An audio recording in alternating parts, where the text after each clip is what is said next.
दोस्तों, ये श्री कृष्ण जी की मूर्ति है। आज हम आपको बताएंगे कि पीतल को कैसे साफ करते हैं।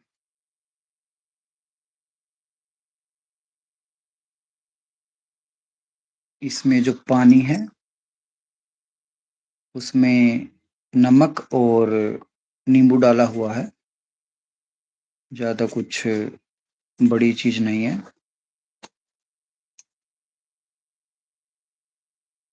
बहुत से लोग यूट्यूब पर बोलते हैं चमत्कारी पानी से पीतल की मूर्ति चमकाएं 2 मिनट में। ऐसा कुछ नहीं होता।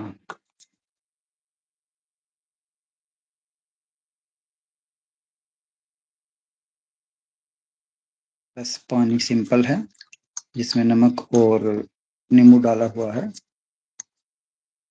ऐसा कोई जादू नहीं होता कि भई जिसमें मेहनत ही ना करनी पड़े और काम फटाफट हो जाए। हर चीज़ मेहनत माँगते हैं।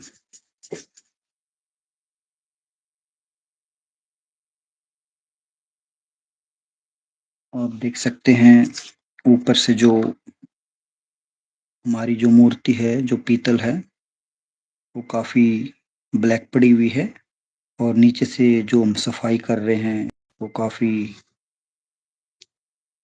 साफ हो रही है।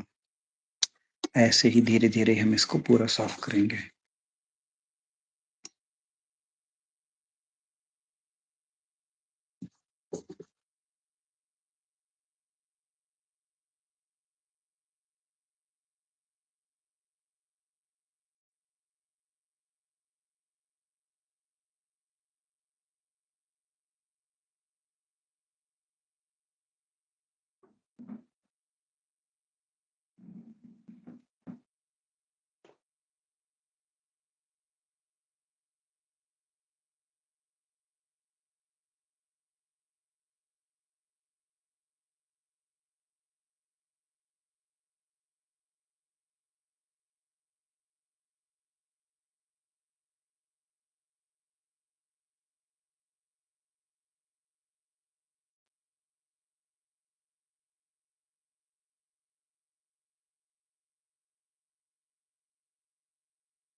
देखो, मेहनत हर चीज़ माँगती है।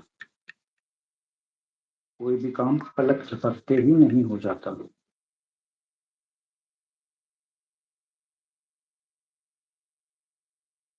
हर काम करने में समय लगता है। आपने कहावत सुनी होगी, "करत करत अभ्यास ते जड़ मत होत सुजान, रसरी आवत जात ते सिर पर पड़त निशान।" एक मुलायम सी रस्सी बार-बार आने और जाने से एक पत्थर पर निशान डाल देती है। जबकि इस पत्थर कितना हार्ड होता है, कठोर होता है, लेकिन अभ्यास हर चीज़ में ज़रूरी है। प्रैक्टिस। ऐसे ही जो पीतल को जब हम साफ करते हैं, तो इसमें भी समय लगता है।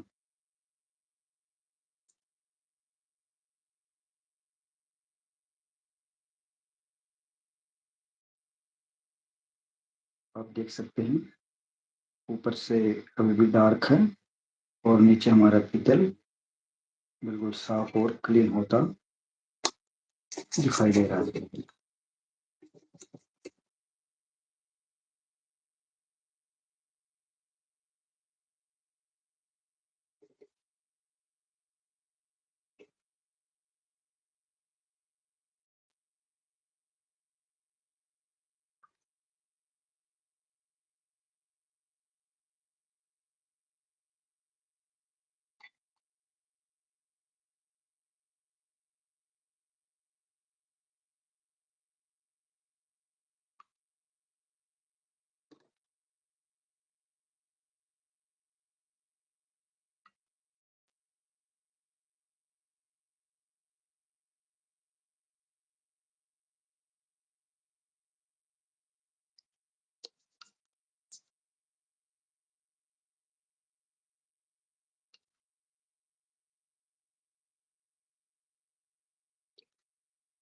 आज हम इस मूर्ति को बिल्कुल पूरा चमका देंगे।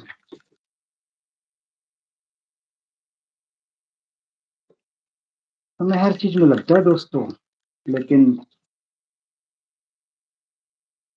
जब मेहनत निखर के आती है ना, तो बड़ी खुशी होती है। ये भगवान श्री कृष्ण जी की पीतल की मूर्ति है।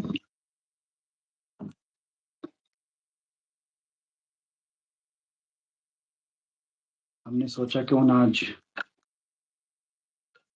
इसे साफ किया जाए, कुछ सेवा भी हो जाएगी और आप लोगों के साथ भाई होने का मौका भी मिल जाएगा।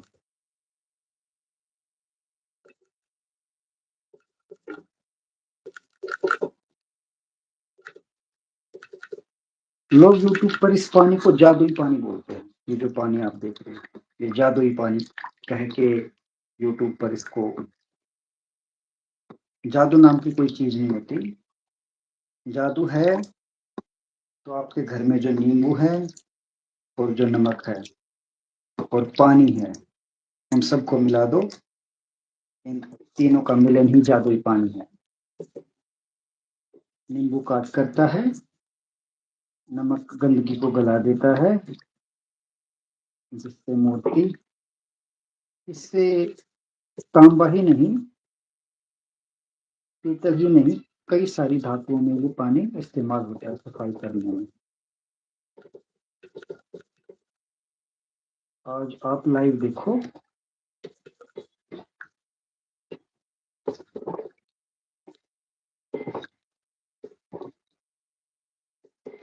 आज हम बिल्कुल फ्री हैं। आज भगवान श्री कृष्ण जी की सेवा में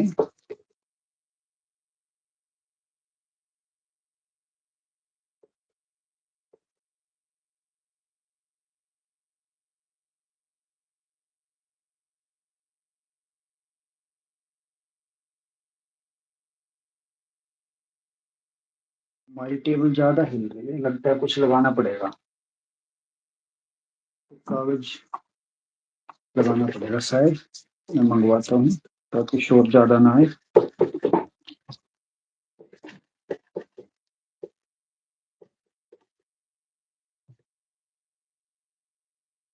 ये गत्ता ला के दे दे मुझे।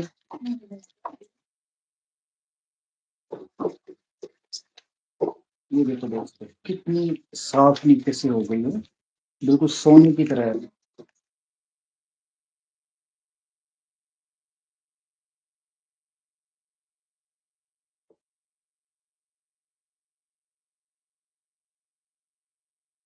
थोड़ा सा फर्क पड़ जाए, हमारी टेबल थोड़ी सी डिसबैलेंस है।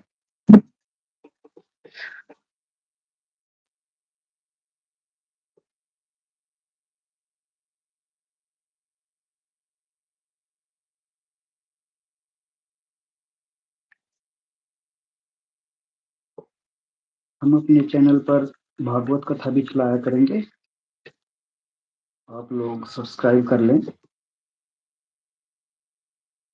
और अपने घर में डेली भागवत।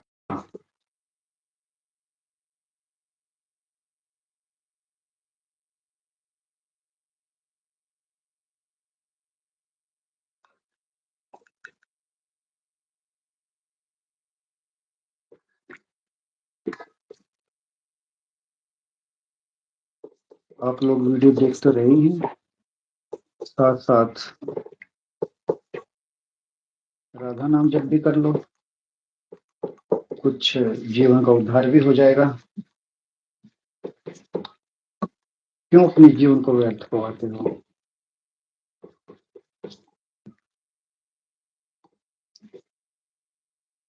जीवन भी किसी मकसद से दिया है उसने।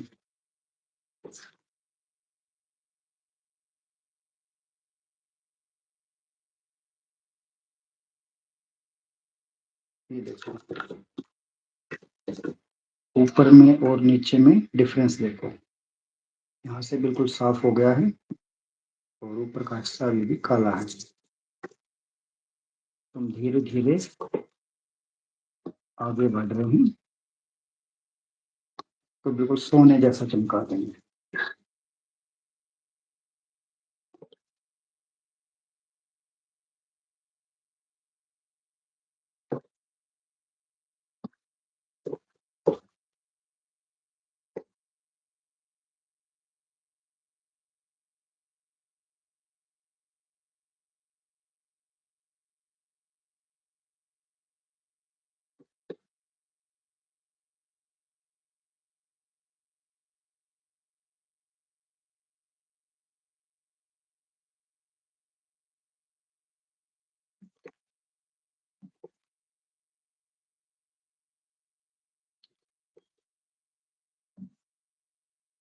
देखो किसी भी चीज पे ना मैल समय के साथ चढ़ता है। हम सोचते हैं उसको 2 मिनट में, बस 2 मिनट में उसको खत्म करते हैं, जबकि ऐसा नहीं होता। ऐसी ही सेम हालत हमारे मन की भी होती है। उसमें भी बहुत सारा मैल होता है।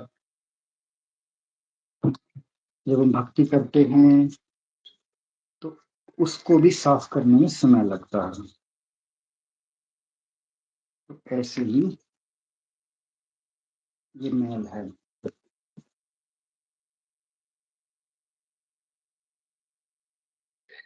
जैसे मन की जो मैल है वो भक्ति से मिटती है, ऐसे ही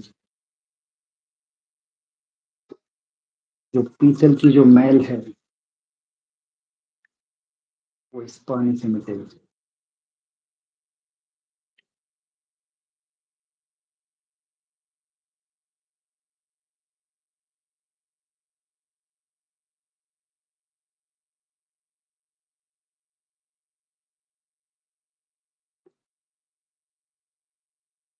कृष्ण जी की बांसुरी पे हम आ गए हैं।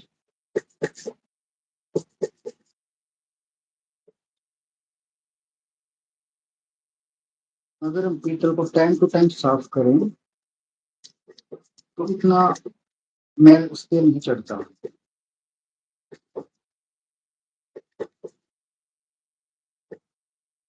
इसलिए हमें रूटीन में सफाई करनी जरूरी है। जैसे घर गंदा हो जाता है, 2 दिन बाद साफ करते हैं, कितना टाइम लगता है उसमें, बहुत टाइम लगता है। अगर हम अपने घर की सफाई रोज कर देंगे तो 2 मिनट में सफाई हो जाती है।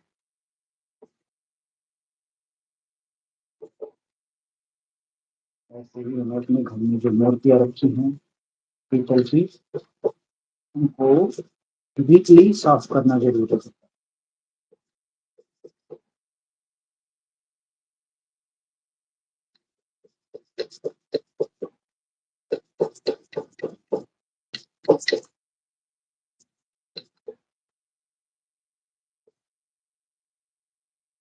आप जो भी ब्रश लें वो साफ सुथरी ब्रश लें।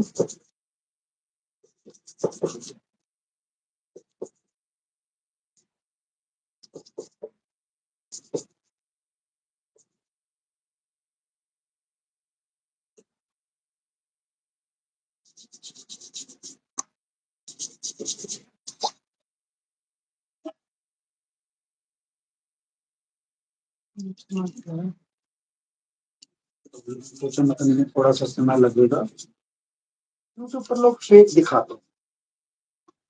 पीतल चमकाएं 2 मिनट में, जादुई पानी बनाएं। जादू तो भैया मेहनत से होती है। जब हम किसी चीज पर मेहनत करते हैं और तब उसका जो रिजल्ट आता है तब आप इसको जादू कह सकते हैं।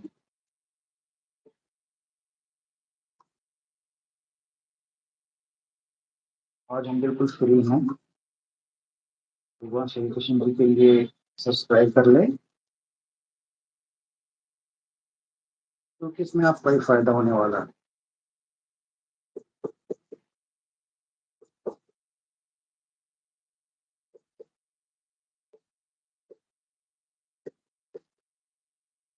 ये जादुई पानी जिसको लोग बोलते हैं वो यही है।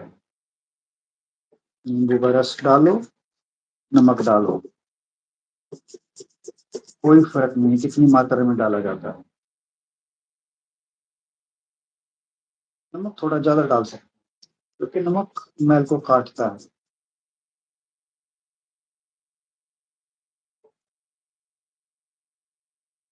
और जब नमक नींबू के साथ मिल जाता है तो एक प्रकार का केमिकल तैयार हो जाता है, जिससे आप घर में बहुत सारी पीतल की चीजें साफ कर सकते हैं।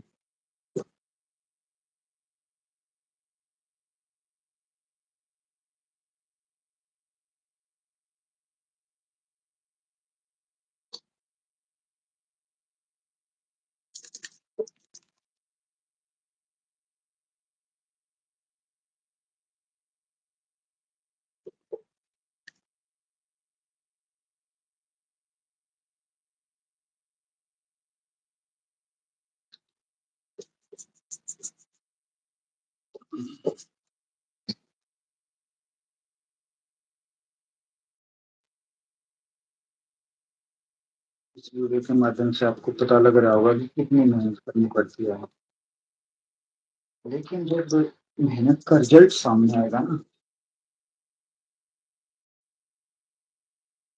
तब देखना। किसी भी फील्ड में ले लो, देखो हम सोचते हैं कि भाई 2 मिनट में हो जाए। एक बच्चा जो स्कूल में पढ़ता है, कितना समय लगता है उसको? LKG, UKG, first class, second class, third class, 12th class करने में उसको 12 साल का समय लगता है। उसके बाद 3 साल BA में लगते हैं, तब जाके उसको डिग्री मिलती है। तो डिग्री लेने के लिए क्या किया? सालों की मेहनत काम आई ना। इसलिए हर चीज में समय लगता है। श्री कृष्ण की पीतल की मूर्ति की सेवा में आज लगे हुए हम, और सेवा से पीछे नहीं हटेंगे। इसको पूरी तरह चमका के ही दम लेंगे।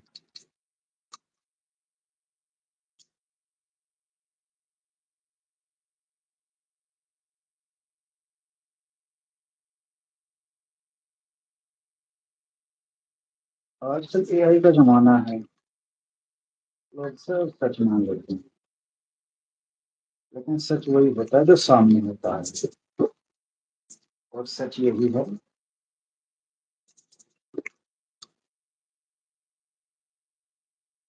चल हो या तांबा, चमकाने में समय तो लगता है।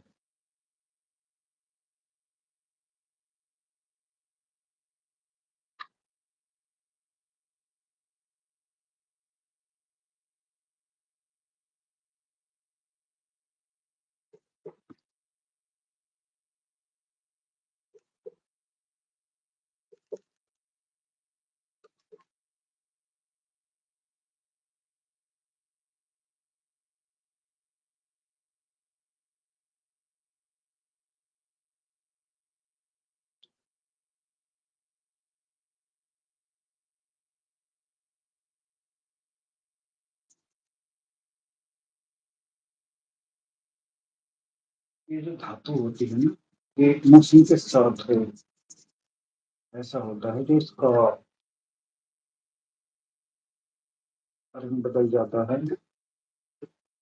ये यूं कह लो, इसकी मेल चढ़ जाती है समय के साथ।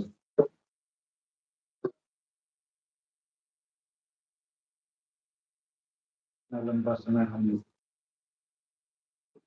लगाएंगे, तो ये मूर्ति अच्छे से साफ होगी।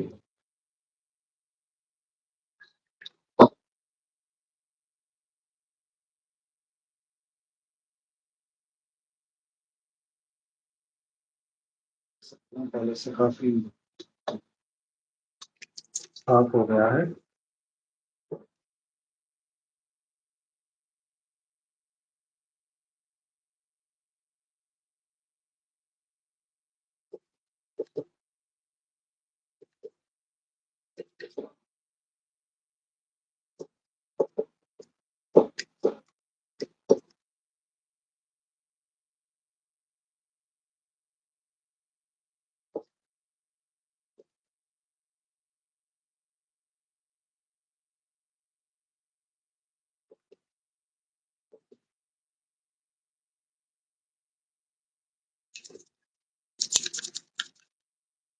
ये तो मूर्तियां कभी खराब नहीं होती, बस ये केयर मांग, केयर उनकी बस यही है, समय पर उनकी सफाई करते रहें।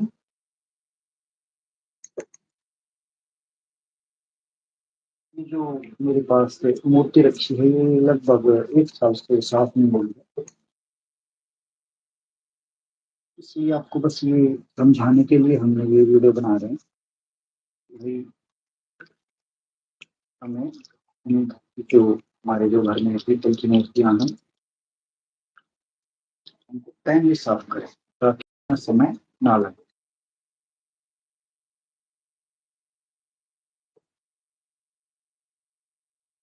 ये साफ सुथरी हो जाती हैं, घर में रखी हुई बहुत सुंदर लगती हैं।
इसका सारा मैल जादुई पानी खा जाएगा।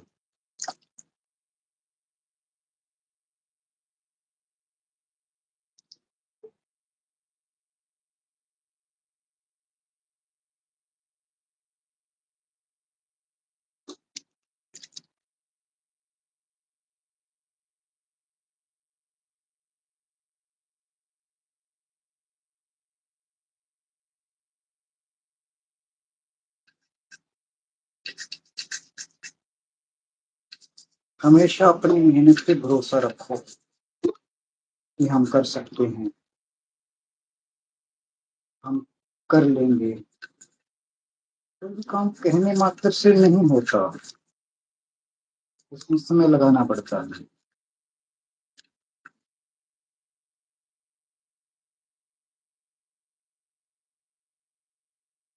ऐसे ही लोग श्री कृष्ण भक्ति तो करते हैं, लेकिन बस ऊपर से राधे राधे,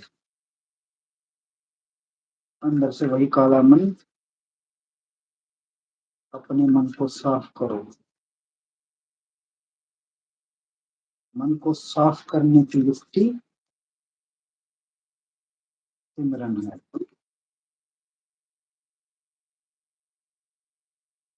ये भक्ति है।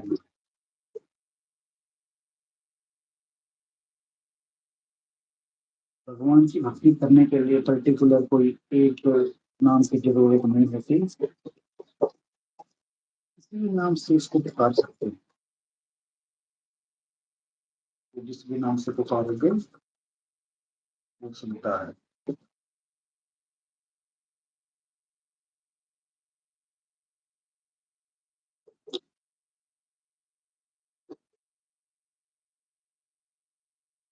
भगवान तो विश्वास में होते हैं।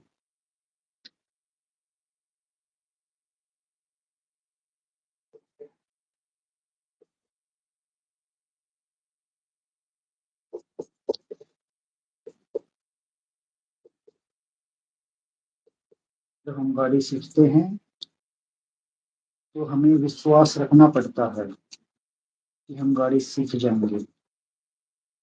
हमारे अंदर आत्मविश्वास होता है कि हम जरूर गाड़ी सीख लेंगे। ऐसे ही जब हम भक्ति करते हैं, भक्ति के लिए भी इसी आत्मविश्वास की जरूरत पड़ती है कि हम जरूर कामयाब हो जाएंगे।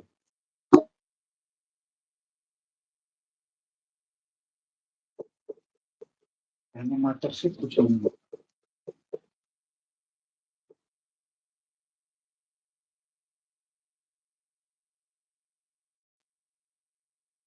उसकी आज मेहनत कर रहे हैं और आप लोगों से बात भी कर रहे हैं।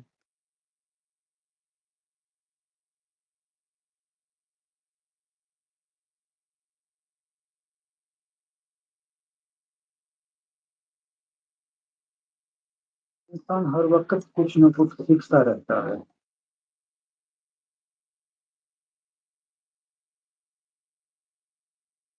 इंसान बूढ़ा हो जाता है तो तब भी सीखता ही रहता है और सीखते सीखते ही इस दुनिया से चला जाता है। बस एक ही चीज नहीं सीख पाता इंसान,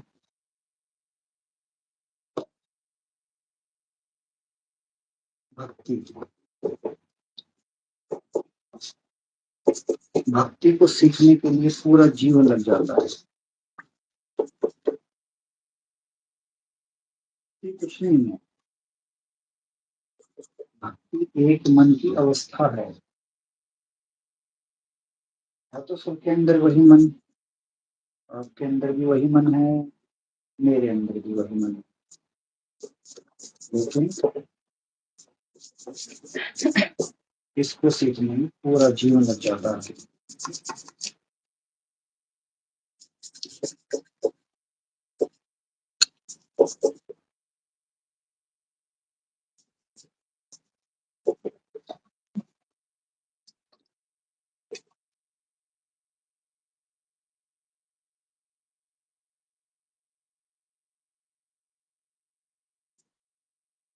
इस जीवन में सीखने लायक अगर कोई चीज है तो वो भक्ति है।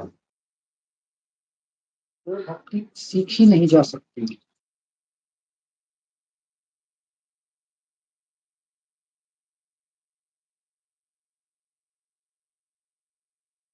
उसको बस महसूस किया जा सकता है। जब कोई परमात्मा का ध्यान करता है, भगवान का ध्यान करता है किसी भी रूप में, तो वो प्रेम ही भक्ति होती है। लोगों में नफरत है, एक दूसरे को निंदा चुगली करते हैं।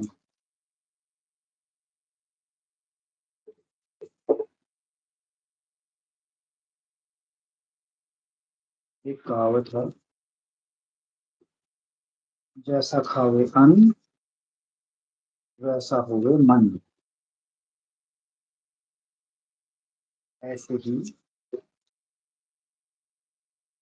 संगति होती है, क्योंकि ना जैसी संगत वैसी रंगत। हम जैसी संगत में रहेंगे वैसी ही आदतें हमारे अंदर आने लग जाती हैं। अगर हम चोरों में, जुआरियों में बैठेंगे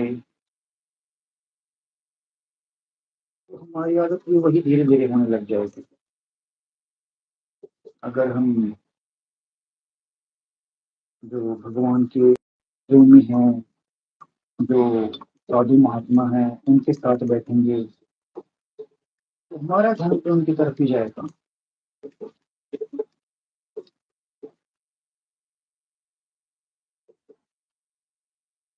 तो भक्ति से जुड़ते नहीं हैं।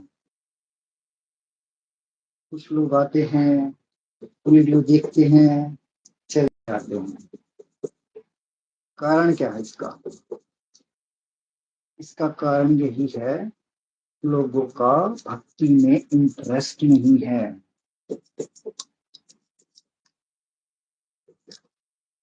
वो आखिरी समय आता है, फिर वो चीखते चिल्लाते हैं, हे राम ये क्या हो गया, मुझे तो ये भी काम करना था, वो भी काम करना था। लेकिन जब बुलावा आ जाता है, एक मिनट भी आपको नहीं मिलेगा। इसलिए अभी आपका जीवन जहां भी है, जिस भी एज में है, वहीं से शुरू कर दो।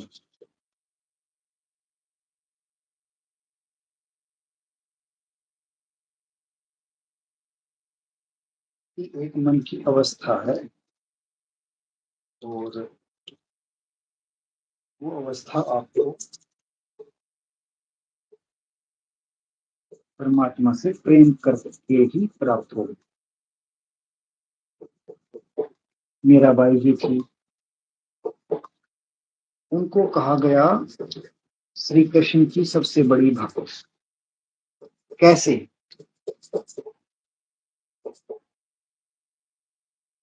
लेकिन जब मीराबाई जी ने श्री कृष्ण जी से कहा कि मैंने आपको पा लिया, श्री कृष्ण जी ने मना कर दिया, तुमने मुझे नहीं पाया।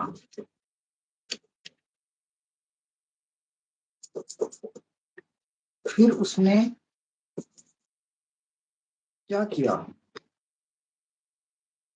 श्री कृष्ण जी ने कहा, मुझे पाने के लिए गुरु होना चाहिए। तब मीराबाई जी ने, मीराबाई की दुनिया बात करती है, मीराबाई जी ने श्री कृष्ण से प्रेम था, श्री कृष्ण को पा लिया, जरूर पाया, लेकिन उसके पीछे की कहानी किसी को नहीं पता। उसके पीछे की कहानी यही है, जब मीराबाई ने गुरु धारण किया, मीराबाई जी के गुरु जी थे रविदास, संत रविदास।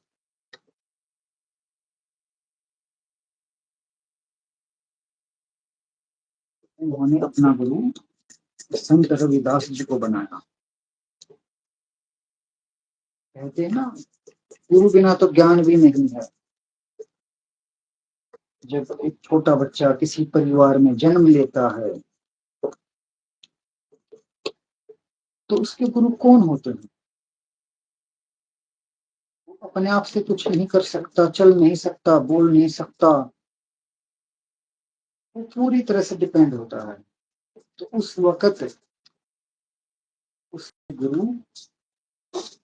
उसके मम्मी पापा होते हैं, जिन्होंने उसको चलना, बोलना, खाना पीना सब सिखाया।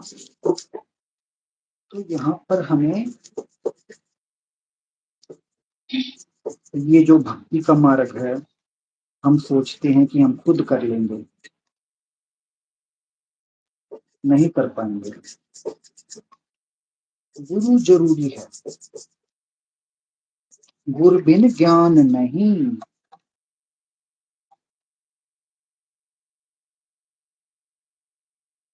किसी भी फील्ड में ले लो, गुरु की जरूरत किस फील्ड में नहीं होती।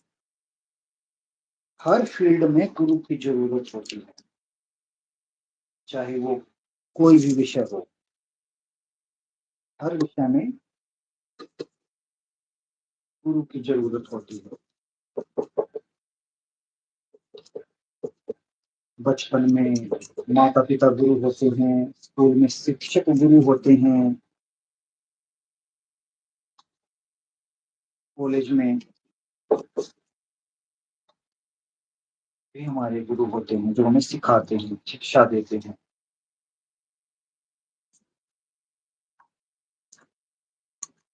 उसके बाद भी हम सीखते रहते हैं। जीवन एक काफी लंबी अवधि है, जिसके साथ हम सीखते हैं। देखो, शरीर किसी का यहाँ पर नहीं रहता।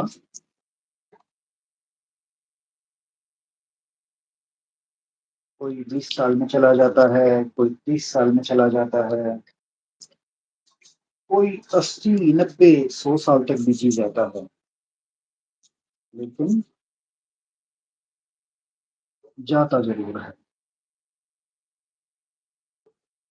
अब जाता कहाँ है, उसका रास्ता नहीं पता, जाएगा कहाँ।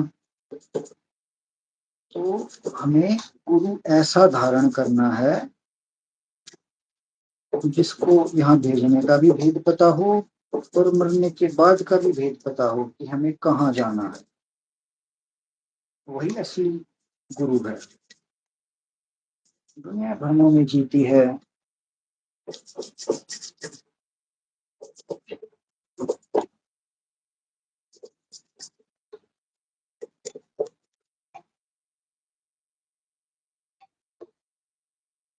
तो मेहनत है ना, मेहनत वो हर फील्ड में करनी पड़ती है।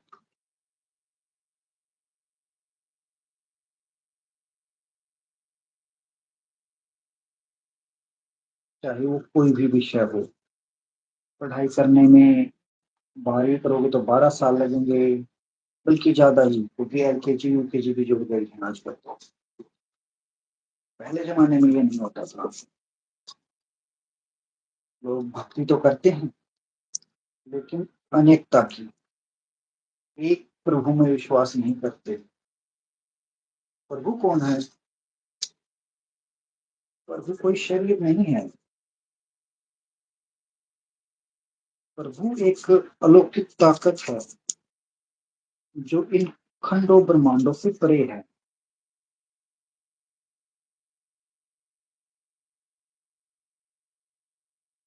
कहते हैं भगवान का कोई रूप नहीं है, रंग नहीं है, फिर उसको मिलेंगे कैसे? उसकी युक्ति क्या है मिलने?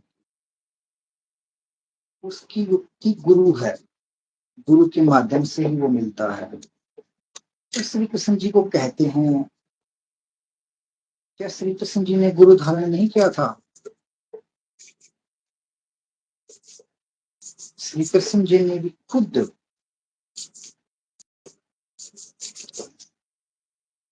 गुरु धारण करके ये साबित किया कि हर इंसान को गुरु की आवश्यकता होती है। गुरु बिन ज्ञान नहीं।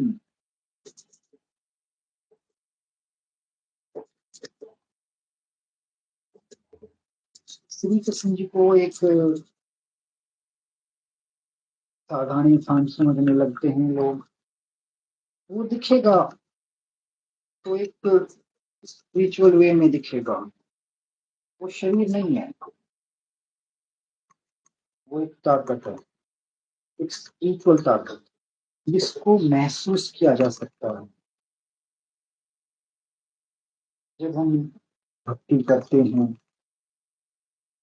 परमात्मा का कोई भी नाम ले लो आप, उसको जब आप जप करते हैं तो आपको धीरे धीरे महसूस होगा।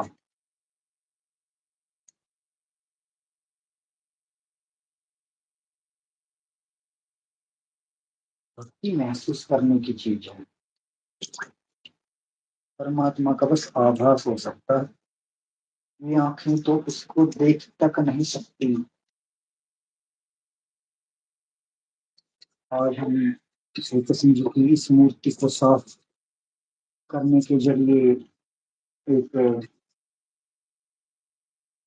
भक्ति वार्तालाप आप लोगों के साथ कर रहे हैं।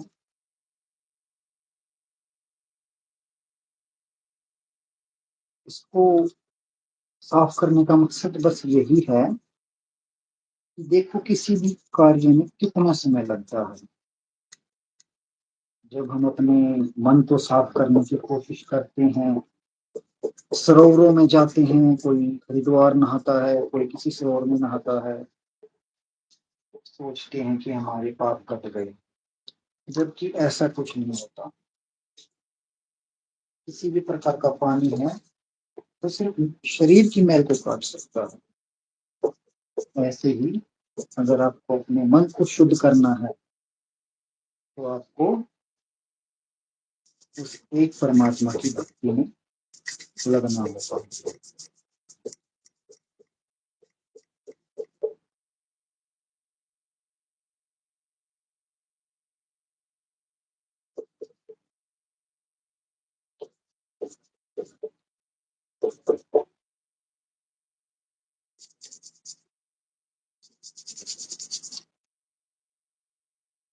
आप देख रहे हैं सामने जो पीतल की मूर्ति है, इसको साफ करने में कितना समय लग रहा है।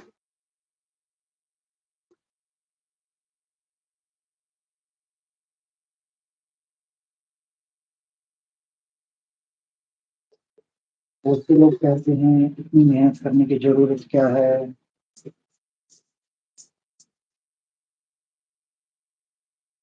यार कुछ नहीं है यहाँ पर। मेहनत हर फील्ड में करनी पड़ती है, तभी उसमें कामयाबी होती है।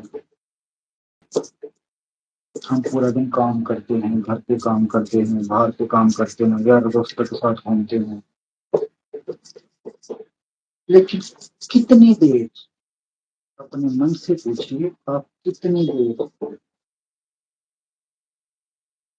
उस परमात्मा का ध्यान करने में बैठते हैं? कितनी देर?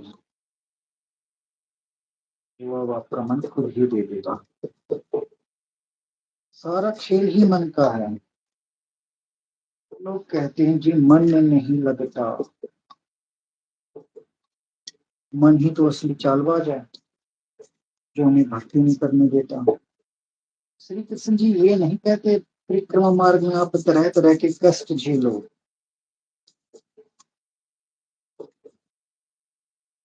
उल्टी लटको, टेढ़े मेढ़े चल के मेरे पास आओ। उनका ये उपदेश कभी रहा ही नहीं।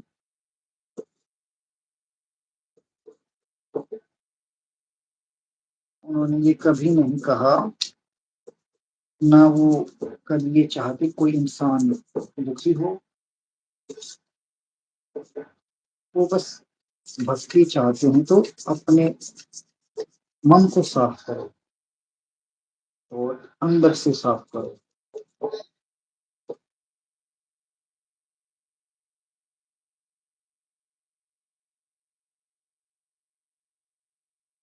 मैं वृंदावन जाता हूँ, मैं वहां पर देखता हूँ लोग परिक्रमा मार्ग में बड़े तरह तरह के कष्ट झेलते हैं। कोई कहता है इतने किलोमीटर की यात्रा करके आया है, इतने किलोमीटर की यात्रा करके आया है, क्या होगा उससे? बस एक बात बताओ हमें, क्या कोई पिता अपने बच्चों को दुखी करके खुश होगा? मन्नतें पूरी करने के लिए हमने ये कर रही हैं, देखो वो देता है तो खुले रूप में देता है, बदले में कोई आशा नहीं रखता, बिना आशा के वो देता है, और बदले में हम उसके साथ उसकी वस्तु उसी को समर्पित करते हैं।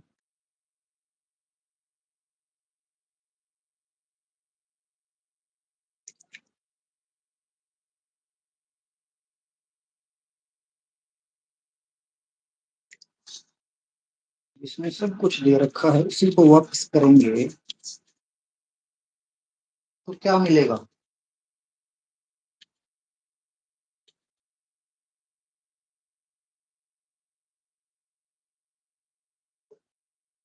बहुत से लोग वहां पर वृंदावन आते हैं, बरसाना जाते हैं, रास्ते में बड़ी दूर दूर से बड़े बड़े कष्ट झेल के वहां पर पहुंचते हैं।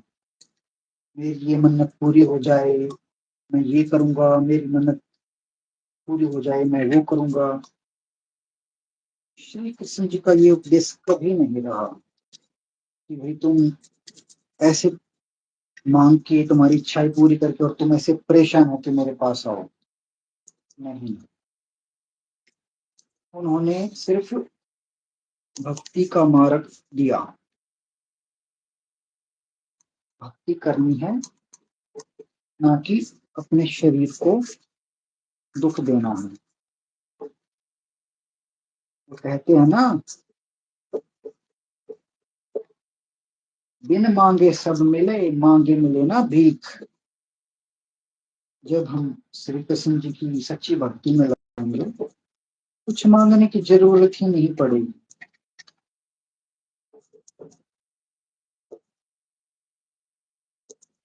जो जानता है दे भी वही सकता है, तो बार बार उसको कह करके ये हो जाए वो हो जाए बताने की जरूरत नहीं है। वो सब जानता है,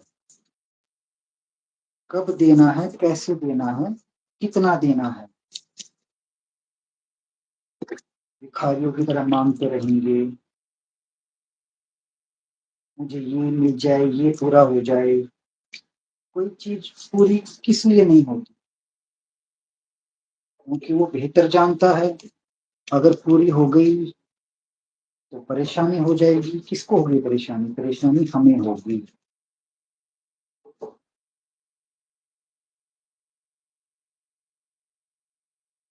आप अपने से पूछो, एक छोटा बच्चा है जो बीमार हो गया है और वो आइसक्रीम मांगता है, चॉकलेट मांगता है। अगर हम उसको बीमार की हालत में ये सब देंगे तो क्या होगा? और ज्यादा बीमार हो जाएगा। ऐसे ही परमात्मा हमारे सबके साथ ऐसा ही करता है। जो उसको ठीक लगेगा, जो उसको अच्छा लगेगा, जो हमारे फायदे के लिए होगा, वो वही चीजें देता है।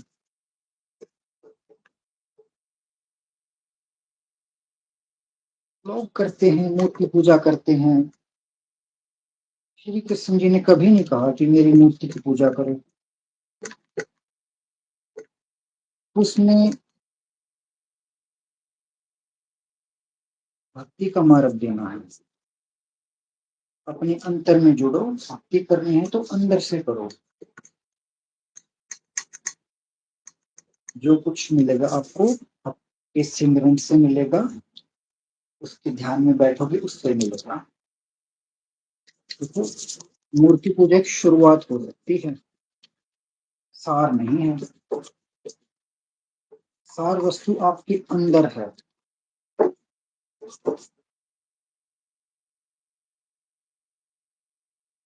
कोई भी वस्तु प्राप्त करने के लिए आपको कहाँ जाना पड़ेगा? अपने शरीर के अंदर। किसी भी धर्म की पुस्तकें उठाकर देख लो, गीता उठा लो, कुरान शरीफ, मुस्लिम धर्म से वो उठा लो, ईसा मसीह की बाइबल उठा लो, या फिर सिखों की गुरबानी उठा लो। सबके अंदर एक ही चीज मिलती है, भक्ति उस एक परमात्मा की करनी है, और वो भी अंतर्मुख होकर करनी है। किसी भी महात्मा ने ये नहीं कहा कि मूर्तियों की पूजा करो। मूर्तियों की मूर्तियों की शुरुआत हो सकती है, लेकिन असली भक्ति हमें अपने अंदर से करनी है।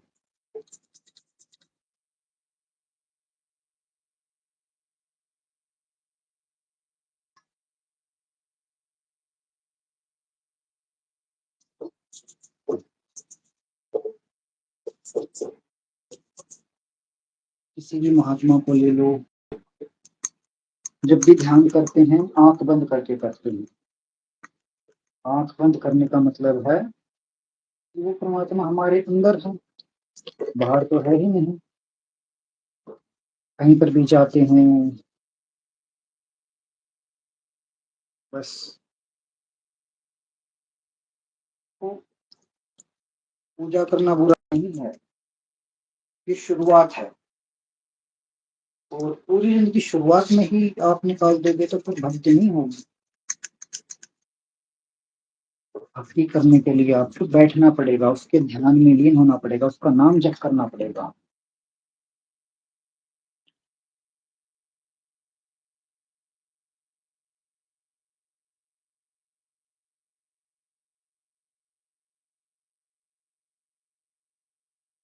वो थोड़े लोग भक्ति से जुड़ पाते हैं।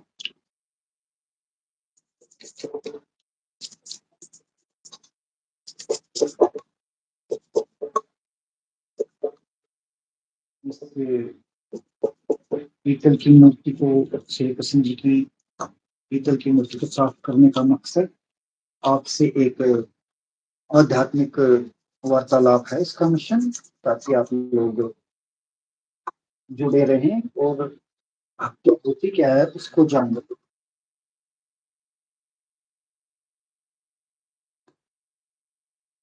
अब कभी ध्यान दिया है, जब श्री कृष्ण जी महाभारत देखते हो आप लोग, जब भी कुछ घटना होती है, शंख की आवाज आती है, मुरली की आवाज आती है, बद्दल के कड़कड़ाहट की आवाज आती है, वो क्यों आती? ये एक सिंबल है उस ध्वनि की तरफ जो सर्वव्यापी है, पूरी सृष्टि में गूंज रही है। उसकी तरफ ध्यान नहीं होता, पंडितों के चक्कर में लगे रहते हैं। पंडित जी ये उपाय कराएंगे, पंडित जी वो उपाय कराएंगे। अगर आप परमात्मा में विश्वास रखते हैं, आपको किसी उपाय की जरूरत नहीं है। परमात्मा को किसी भी रूप में मान लो, वो हमेशा आपके साथ है। बहुत से लोगों का ये विश्वास होता है कि आज घर में जोत नहीं लगी, हाई पता नहीं क्या हो जाएगा। कुछ नहीं होना। अगर परमात्मा से प्रेम है तो क्या वो नुकसान करेगा कोई?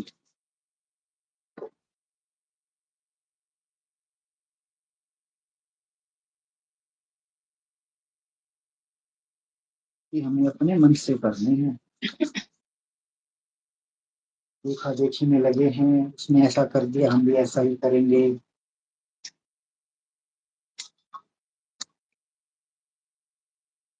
देखो इस मूर्ति में कितना मैल जमा हुआ था, और सब धीरे धीरे उतर रहा है। ऐसे ही हमारे मन के अंदर भी ऐसा ही इतना ही मैल है। क्या उसको साफ करने में समय नहीं लगेगा? उसको साफ करने के लिए भी समय लगेगा। और वो जो मैल है वो किससे साफ होगा? नाम सिमरन से साफ होगा। चाहे किसी भी रूप में किसी भी नाम से उसको पुकारो, वो सुनता है। आप एक कदम उसकी तरफ बढ़ाओगे ना, वो 100 कदम आपको लेने आएगा। शुरुआत हमें करनी है।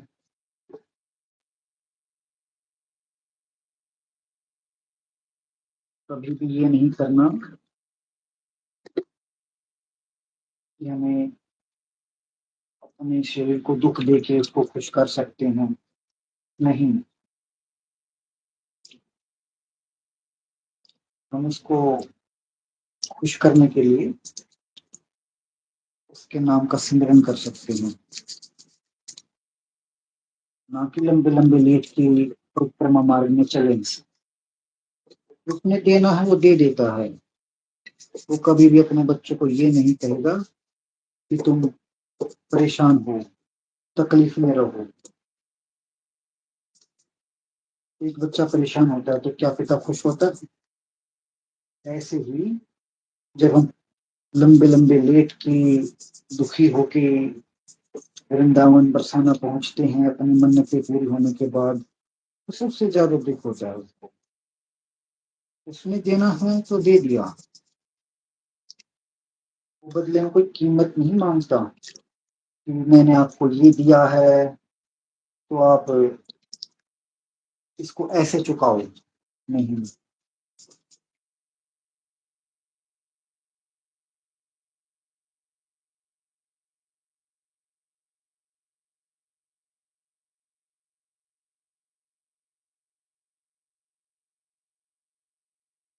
अब हम ऐसे एक मूर्ति और कोशिश करेंगे साफ करने की, श्री कृष्ण जी की।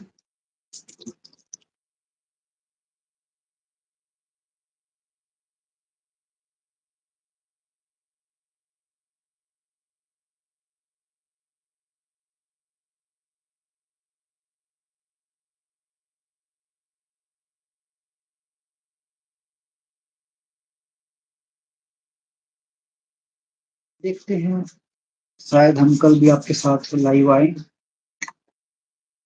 तो।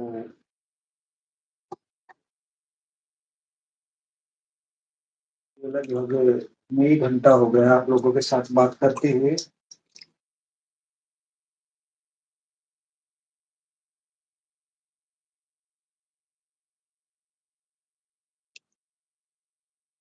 तो भक्ति करो तो मन से करो। किसी चीज में मत पड़ो कि मैंने ऐसे करना है, मैंने वैसे करना है। नहीं।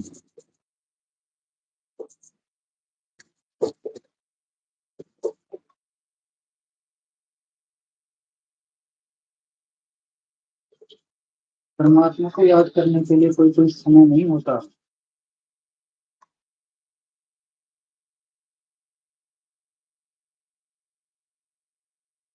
तो किसी भी समय याद किया जा सकता है, चाहे दिन हो, शाम हो, रात हो। पंडित लोग क्या करते हैं, ये मुहूर्त नहीं है, इस मुहूर्त में ये हो जाएगा, ग्रहण लग गया। इस सृष्टि में एक भी ऐसी चीज बता दो जिसको परमात्मा ने नहीं बनाया। तो सारी ही चीजें उसने बनाई है। तो ग्रहण किस चीज का?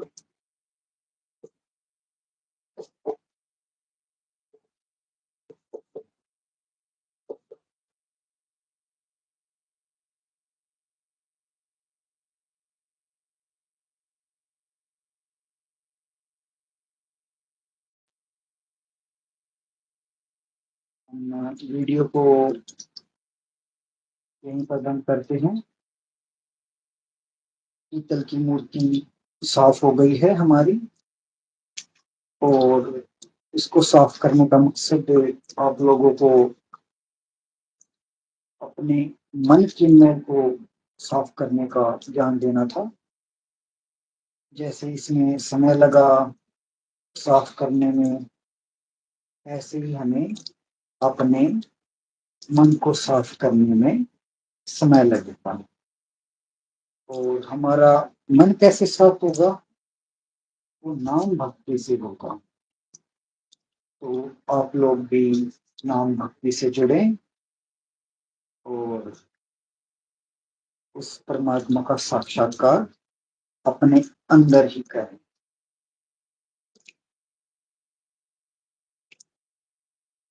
राधे राधे। जय श्री राम।